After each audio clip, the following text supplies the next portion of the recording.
کائنات کا ذرہ ذرہ اللہ کی قدرت کی گواہی دیتا ہے۔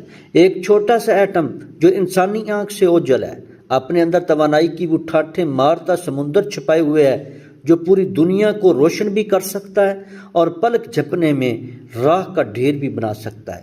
آج ہم اس سفر کا آغاز کر رہے ہیں جہاں ہم دیکھیں گے کہ انسان نے اس عظیم طاقت کو پا کر امانت کا حق ادا کیا یا خیانت کا رستہ چنا۔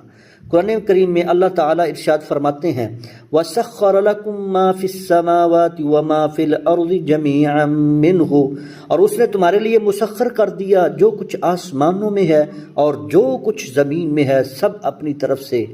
ایٹم کی دریافت دراصل اسی تسخیر کا حصہ ہے۔ اللہ نے مادے کے اندر وہ قوت رکھی ہے جسے انسان اپنی عقل سے نکال کر انسانیت کی فلاح کے لیے استعمال کر سکتا تھا۔ یہ اللہ کی عطا کردہ وہ امانت تھی جس کا مقصد اندھیروں کو روشنی میں بدلنا تھا۔ نعمت کا چہرہ، تعمیر اور شفا۔ ایٹمی طاقت اگر رحمانی ہاتھوں میں ہو تو اس کے ثمرات حیران کن ہیں۔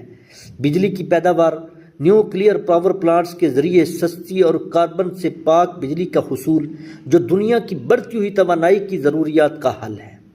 طب، میڈیسن، کینسر جیسے موذی مرض کے علاج کے لیے ریڈیو تھراپی اور تشخیصی آلات، نیوکلیئر میڈیسن جس نے لاکھوں جانیں بچائی ہیں۔ زراعت، فصلوں کی پیداوار بڑھانے اور خوراک کو محفوظ کرنے کے لیے تاب کار شعاؤں کا مثبت استعمال۔ لیکن جب یہی طاقت شیطانی عزائم اور انسانی انا کے تابع ہوتی ہیں تو تاریخ کی سیاہ ترین ابواب جنم لیتے ہیں۔ 6 اور 9 اگست 1945 جب لٹل بوائے اور فیٹ مین نامی بمبوں نے جاپان کے 2 شہروں کو قبرستان بنا دیا، لمحوں میں وہ لاکھوں اموات، نسل در نسل معذوری اور زمین کا بانجھ پن۔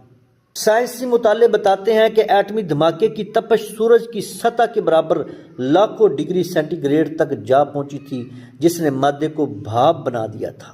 قرآن کریم فساد فی الارض سے منع کرتا ہے۔ جب انسان اللہ کی دی ہوئی طاقت کو اس کی مخلوق کی تباہی کے لیے استعمال کرتا ہے تو وہ زحمت بن جاتی ہے۔ ایٹم بذات خود برا نہیں، انسانی نیت اسے نعمت یا لعنت بناتی ہے۔